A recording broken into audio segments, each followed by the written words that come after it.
चलो बच्चों ये क्वेश्चन देखते हैं। यहाँ पे बोला जा रहा है कि consider the hyperbola this having one of its focus -3,0, मतलब AE जो है वो 3 के इक्वल गिवन है हमें, है ना। If the latus rectum through its other focus subtend a right angle at P। अच्छा, तो A² B² की वैल्यू पता करनी है ना। मतलब एक रफ डायग्राम अगर मैं बनाऊं तो ऐसा कुछ हाइपरबोला होगा। इसका यहां पे जो फोकस है P, दूसरे वाली जो लेटस रेक्टम है, ये वाली जो लेटस रेक्टम है, ये यहाँ पे कितने डिग्री का एंगल बना रही है? ये 90 डिग्री का एंगल बन रहा है, ये 90 डिग्री का एंगल बन रहा है, ऐसा बोला जा रहा है हमें। तो अगर ये 90 डिग्री का एंगल है तो डेफिनेटली ये 45 डिग्री का रहा होगा, ये भी 45 डिग्री का रहा होगा। इसका मतलब है अगर मैं, ये तो 90 डिग्री का एंगल होता ही है, इसका मतलब है ये हाइट और ये बेस दोनों की लेंथ इक्वल रही होगी। अच्छा, ये लेंथ कितनी होती है दोनों फोकसेस के बीच की? 2AE, और ये हाइट जो है वो कितनी है? B²/A। तो यहां से 2AE कितना? 6 जो है वो B²/A के इक्वल आ गया, तो यहां से B² जो है वो 6A के इक्वल आ गया, पहली बात। अच्छा, और क्या बोला जा रहा है? यहां से A² E² जो है वो 9 के इक्वल है, तो A² इंटू E² को मैं क्या लिख सकता हूं? 1 + B²/A², और ये इधर से आ गया 9, मतलब ये क्या आ गया? A² + B² कितना दे रखा है? 9। A² B² की जगह में 6A लिख सकता हूं, तो A²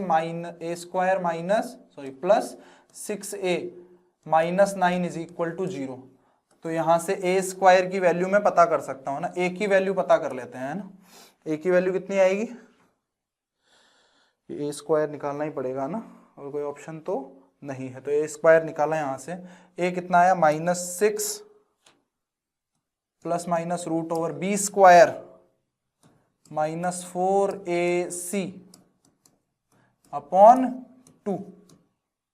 ठीक है, तो यहां से माइनस माइनस तो प्लस कर दिया, और ये -3 ± इधर से क्या निकाल लिया? इधर से यहां से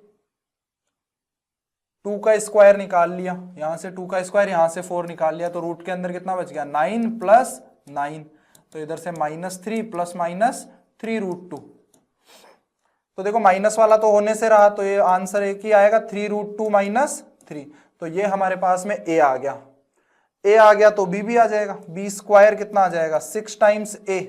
A कितना है? 3√2 - 3, और A² कितना है? A² हमारे पास में आ जाएगा, इसका स्क्वायर कर देते हैं, है ना। A² भी ऐसे ही निकालना पड़ेगा, या फिर A² यहां से डायरेक्टली निकाल सकते हैं। A² कितना होगा? 9 - 6 से, तो 9 - 6 टाइम्स A कितना है? 3√2 - 3, तो ये कितना हो जाएगा? 9 - 18√2 + 18, मतलब ये कितना हो जाएगा? 27 - 18√2, है ना। तो यहां से मैं B² पता चल गया, A² पता चल गया, तो A² B² पता कर लेते हैं। A² B² कितना आ जाएगा? 6 टाइम्स 3√2 - 3, 6 टाइम्स 3√2 - 3, और ये तो हो गया B², और A² हो जाएगा 27 - 18√2, 27 - 18√2, यही दिया हुआ है।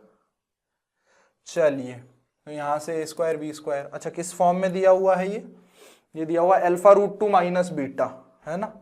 तो यहां से α√2 - β, तो किस फॉर्म में? बिल्कुल इसको जो है वो बना सकते हैं हम यहां से। ये कितना आ जाएगा? 18√2 - 18 इंटू, ये इधर से कितना आ जाएगा? 27 - 18√2।